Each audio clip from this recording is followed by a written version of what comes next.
All right, it's noon, so we're going to pick things back up and talk a little bit about building community online. I hope you guys had a nice 20-minute break to not stare at the computer screen. Um, I just want to say thank you again to everyone for tuning in. I know that this is like a really long, drawn out Zoom call, and people make regular jokes about how nobody wants to sit on a Zoom call for more than an hour. So we really appreciate you sticking with us um, and staying engaged. That really means a lot to us. Yeah, so let's get started. A huge part of Give More 24 is online engagement. And so, while we might feel a little bit panicky when it comes to social media, which is a huge part of online engagement, there are some tips and tricks that have been shared across the World Wide Web to kind of help us beat the algorithm. And I'll speak plainly for a minute. The algorithm just meaning that you wonder why some of your posts aren't seen and the others are seen. So that's kind of what I mean when I'm talking about the algorithm of social media. We don't live in a linear world anymore. So if you post something, it doesn't mean that all of your followers are going to see it. It just means that a few of your followers might see it depending on their interests when they're online, their age, their location, whatever, if they've liked your previous post. So here are we're going to talk a little bit about some best practices for each channel. The four top dogs, huh?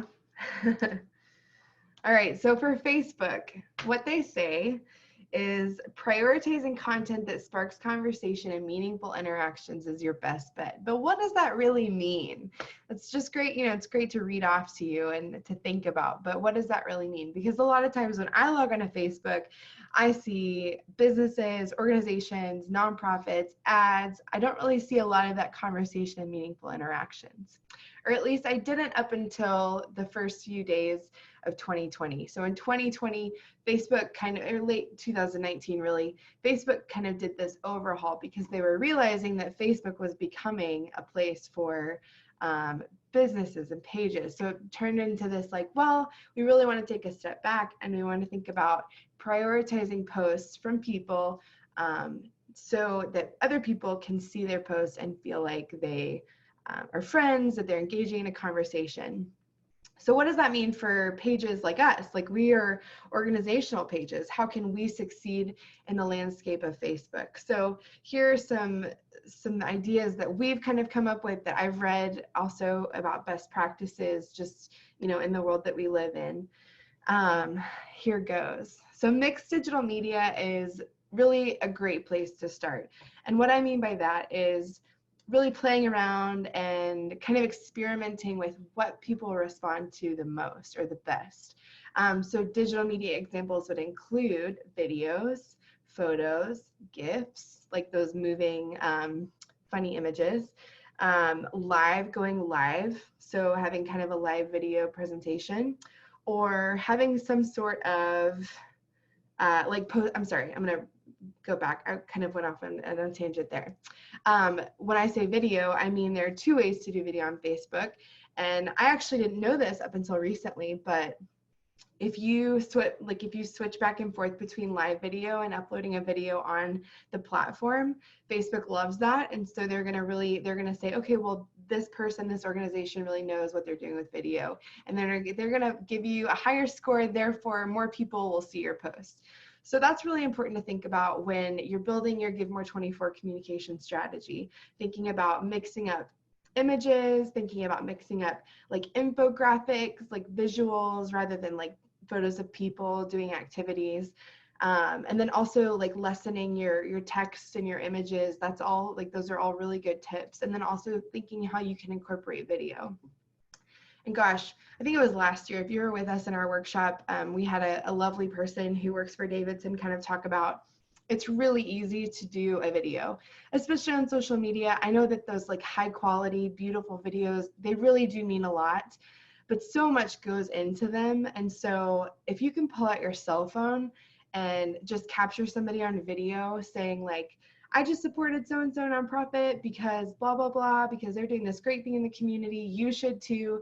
That is so much more than not doing that. So just, work with what you've got, and that's a great place to start. Another little gold treasure in Facebook is logging into the analytics side. And you can kind of break down and see where your followers, I think it's like the people or the audience tab, to see when they're online, when they're engaging with your post the most. Facebook just offers you all of this information for free.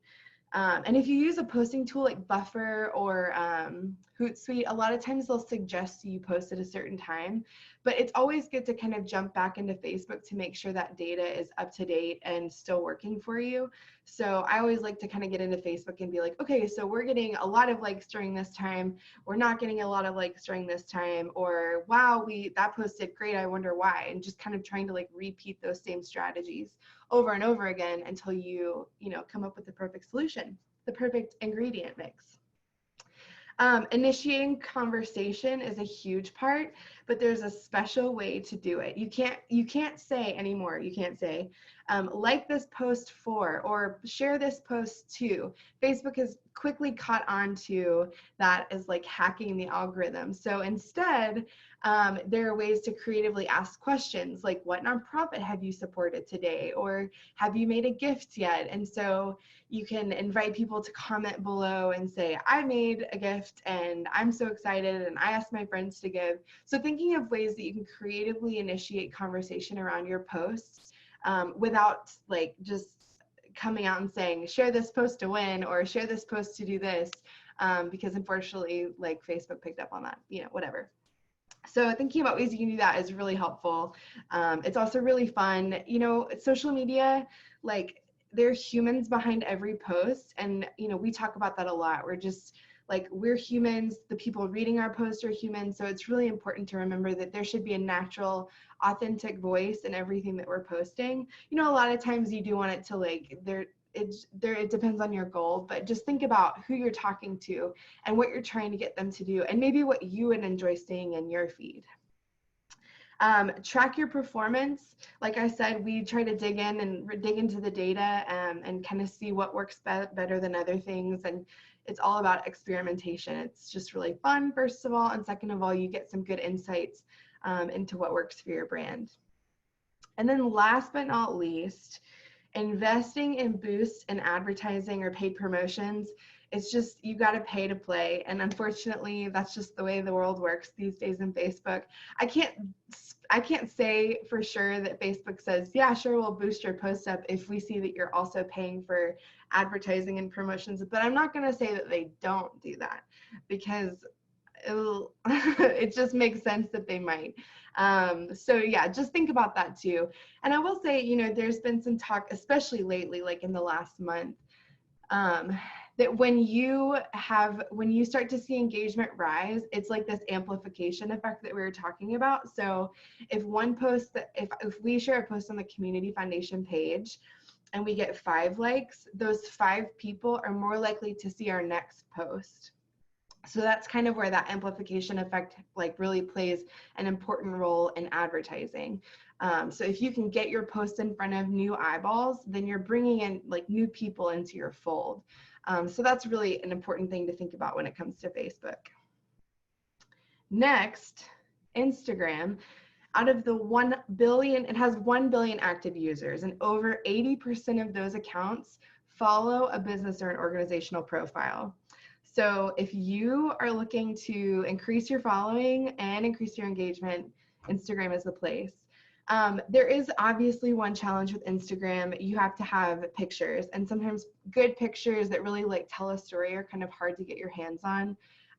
But it's not impossible. Again, if you have a nice phone, an iPhone, really anything with a good camera, it's better than nothing is kind of where I come from. Again, social media is built by humans for humans, and so it's just this lifting the veil, showing this is how we work, this is what we're here to do. So the number one tip that actually Instagram offers is changing your profile. If it's a personal profile, changing it to a business account, because there are so many added benefits, and this is kind of why they're trying to to incentivize you to switch over. You have the ability to look at analytics through Instagram now. There's more of a call to action button if you're a business profile versus a personal profile.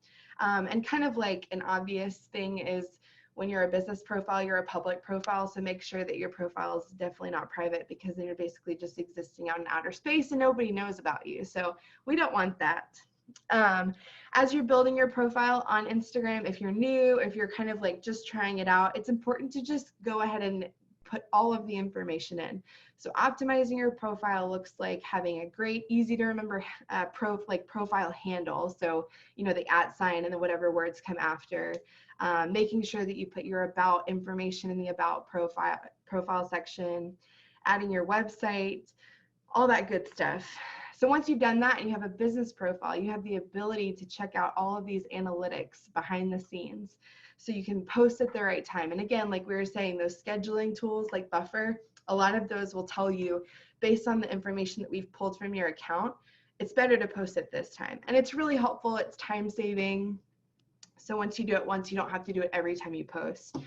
So that's a really important part of Instagram, because if you remember, if you were an early adopter, it used to be linear. So you would see people posting as they were posting, which was really nice. Personally, I miss it. But now it's all based off of an algorithm. And it's that same kind of like, if you watch somebody's story and you like their last picture, you're much more likely to see their next picture show up in your feed. I don't know if you've ever seen that, but like if you double post and a friend likes it, they're gonna like also like your next post too. So that's kind of proof that that works.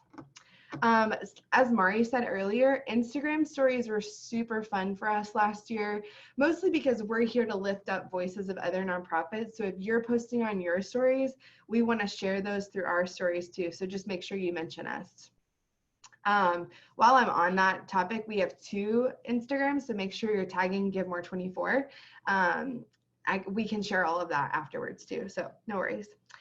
Hashtags, again, this is a little bit kind of old news, but hashtags are still a great way to boost engagement for each of your posts, especially if you use hashtag GiveMore24.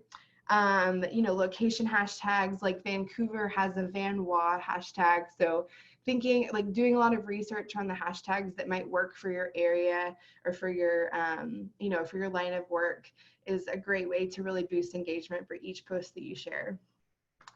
Man, and I mean, if we were in a room, I would ask you to raise your hands who has like heard about influencers, because it's this new thing. It's taken over the world. There's so much money in influencer marketing. But really, when you take a step back and dial it all down, the hype really is just saying, okay, how can we get people to endorse what we're trying to do? And that works so well for nonprofits. Possible influencers for you might be people that have a following of 500 or 1,000 upwards. Really, it's like, you know, grassroots, guerrilla marketing, whatever you want to call it, but just asking people to maybe post once during the day or 5 times during the day. And we can label those folks as ambassadors, asking them to kind of like share your brand with their personal networks on the day of your event. Can be really powerful when it comes to amplifying your message, getting it to new people who might not see your posts anyways. That's a great way to really up your engagement and see an overall increase in who's seeing your post, who's interacting with your post, and ultimately who's making a gift. I read something the other day that, and this is just, you know, further proof that this whole peer-to-peer you know, fundraising piece is that people don't always give to causes because they're passionate about the causes. They give because somebody who they love asked them to give. And so this is such a huge piece of this influencer marketing or this peer-to-peer fundraising tool that's really, really changed GiveMore24 and all giving days alike. So something that you should definitely keep in mind there. I'm just going to check my time real fast. Awesome. Okay. On to Twitter. So not a lot has changed in the Twitterverse, but some things that they would recommend you remember as you're tweeting is to be aware of your timing and your location, using relevant hashtags, using high-level images, video, and content. So, you know, recapping there, really timing and like making sure you're tweeting at the right time when all your people are online. Like Facebook and Instagram, Twitter has a really robust analytics backend. If you go analytics.twitter.com, you can see it all. It's free. It comes with your account, and they give you all of that good information. But like I said, the Twitter algorithm in 2020, it's all about the visual. So making sure that you have that high quality, good stuff that you're tweeting in your tweets. And then last but not least, I don't know about you guys, but LinkedIn is changing the game when it comes to professional networking, especially in this time of virtual living. Like, we are all online, we're looking for connection. And so there might be some new opportunities for you to engage with people here in LinkedIn. A lot of times we think of LinkedIn as the tool to get people hired. But I definitely think there is a way to personally engage with people. So if you have board members, if you have volunteers who are just like blowing LinkedIn up, I would be the first to call them and say, hey, would you mind sharing a couple of posts with your coworkers, with your network on LinkedIn, just that we're participating this day, and maybe inviting them to support us. I mean, because that's really that's how LinkedIn works these days. I'm kind of like, I don't know if I would waste your time about like doing an organizational post, because LinkedIn is so focused on personal interaction. So the algorithm really on LinkedIn prioritizes that personal connection and based on interest. So let's say I see Ursula's posts all the time because we are interested in the same things. We work in philanthropy. We're passionate about similar things. So I see almost every one of Ursula's posts, which I love. And so that just kind of goes to show that even if I could post one post during the day on Give More 24 and have 5 people see it, there's an opportunity for at least 5 new gifts there.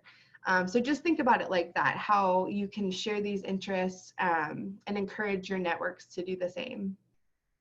Really important on LinkedIn, you have to be relevant.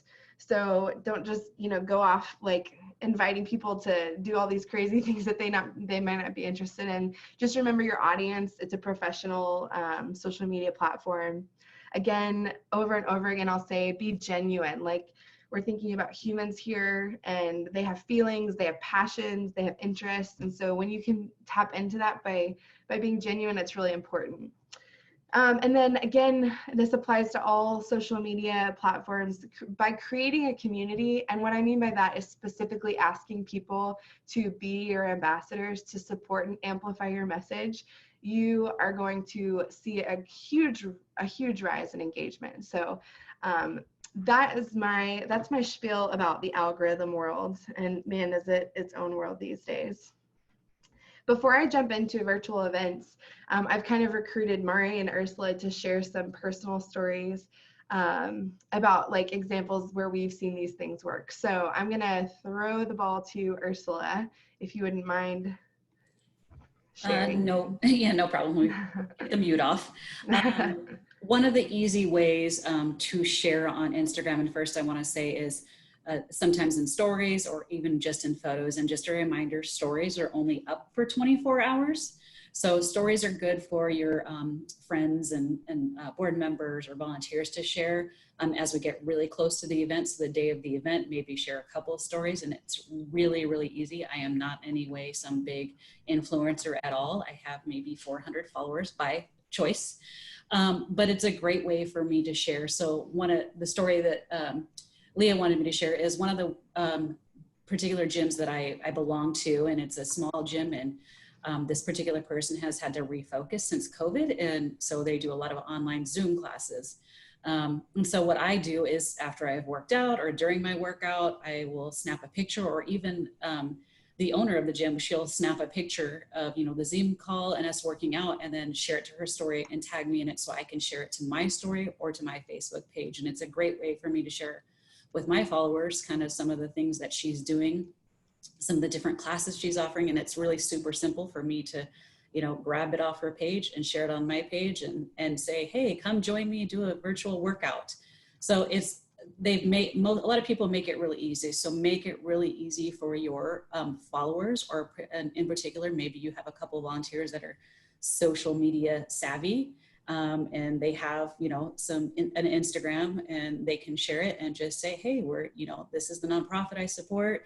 Here's a picture of what's going on, and support Give More 24. And like Leah said, remember the hashtags. That's really important so that we can grab it and share it in our social media. And that's just kind of how brand ambassadors work, just sharing what's already there and making it really simple, and write something very, very simple. All I put is, hey, I worked out today, looking for something new. Come work out and have fun with me. So just some simple, easy ways to kind of uplift your nonprofit and get more people to join and more people to see your post. Because if the particular volunteer has 30 friends that you don't even know about, then there's another 30 more people that are seeing what you have going on during Give More 24. Thanks, Ursula. Yeah, so, just to tag on to what she was saying, we have all of these great graphics that are available to you on the website for you to either customize or just use exactly how I put them up there. You're free to do whatever you're comfortable with. One is an overlay, so you can basically use it on Canva, which is an amazing tool for social media. If you haven't used it, it's free. And then if you want to pay a little bit more every month, it's not that much. You can kind of customize. It's super easy to use. I love it. Anyways, so you can use those overlays to create images that you can share with this community of people that you've recruited. And that way they have, canned messages, canned images that they can just pop up, and it's just a lot of low lift for them and really a high value for you. So next, I'm going to invite Mari to talk a little bit about something that we did for for fundraising amid COVID, and it turned out really well, just for a post that we did. Mari. Yeah, thank you. So I think this is really can be applied more broadly, but what we created is more or less what's called a user-generated piece of content, and you've probably seen these a lot, but they basically kind of crowdsource images or videos and then piece them together for kind of an inspiring or heartfelt kind of video or photo collage. It can be used in multiple different ways. But the approach we took was kind of as part of our fundraising effort around COVID relief. We wanted to highlight the things that were going on in Southwest Washington that were inspiring, the ways that our community was responding. And so we did kind of massive outreach to, people that we knew in the community and asked them if they had seen or heard of anything that was inspiring to them. And people responded to us with different stories and oftentimes with contact information and how to get a hold of these folks. And then we did pretty extensive effort trying to capture videos or content from those community members who were actually out there doing inspiring things and, kind of spreading hope. And, whether it was building a food box or kind of sewing masks, there were a number of stories that came in. And so then once we gathered all the content, we had somebody who was doing video for us pro bono, but we're able to stitch all those pieces and those stories together into one video. And then once the video was created, instead of, as Leah mentioned earlier, we didn't post the video and tell everybody to share it. We actually posted the video and then reached back out to all those folks who had either pointed us in the direction of the story or actually were the individuals who were doing the work in the community, and told them, the final video has been published. It's on Facebook here. You can find it. If it makes sense, feel free to share it to your networks. And we had, I think there were a total of 38 shares, and it reached 5,000 people. And that, I think, was without, you can confirm this, but that was without any paid promotion behind that. Correct. So, and all of that happened over the course of a day. By leveraging awesome. your own community, yeah. And so by leveraging kind of a community effort, you're able to kind of get a broader reach. And that was on Facebook specifically, which is, continues to be kind of primarily where our audience is right now. Correct. Thanks, Mari. You're welcome. So just really quick, because we're out of time before our break, I just wanted to touch on virtual events. I mean, gosh, I bet you guys have a lot of stories about all of the virtual events you've been a part of, but here's some best practices that we've kind of collected from ones that we've been a part of. If you're going to do anything online in terms of like during the day or leading up to Give More 24, here's some things that we would suggest. Of course, we would suggest you keep your events virtual. I know in the past we've had community in-person events. The Community Foundation has stopped all in-person events just to create a safe environment for all of our donors and nonprofit friends. We would encourage you to do the same, depending on, of course, CDC guidelines and what our health department's saying. But right now, the best thing you can do is to set a specific time window, be as clear as possible, and then have periodic events or checkpoints within the event so that people can have like a brain break or, like they need to go take care of things, whatever that might be. And so that they know they can come back halfway through and it won't be weird. They won't be interrupting anything. I think that really increases your attendance and it kind of helps level off, like, people not dropping off. Incorporating guest speakers is always really great because if you're going to do kind of like a constant long video thing like we're doing here, nobody wants to listen to one person talk for 3 hours. So the more people you can bring in with the expertise that they can, that would be great because it kind of lends a lot of different viewpoints and opinions and experiences to what you're trying to do.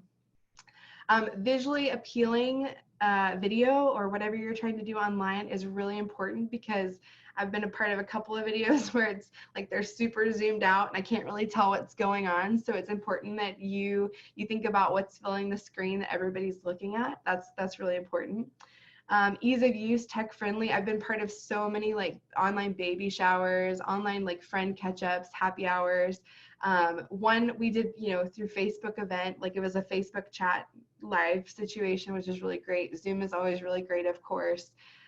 So yeah, think about the tech that you're using, making sure the sound works, all of that good stuff. Honestly, I'm talking to a lot of veterans right now, so I'm sure you're like, yes, we know. And then thinking about how you can be creative with what you name it, and then creative with your games. That's always a blast. I've been part of a wine club group where, I have a friend who's just so creative and she comes up with the best stuff. I think that really keeps it light and friendly, especially for a day that's 24 hours long and, thinking about how you can kind of break some of those things up within the day, depending on what you're trying to do. So yeah, I'm going to leave it there. Give you guys a couple of minutes to maybe stretch your legs, walk around your room, shoot off a couple emails, and we'll come back here in like 2 to 3 minutes. Thanks, guys. Again, shoot any questions you have through the chat and I'll be here to answer those.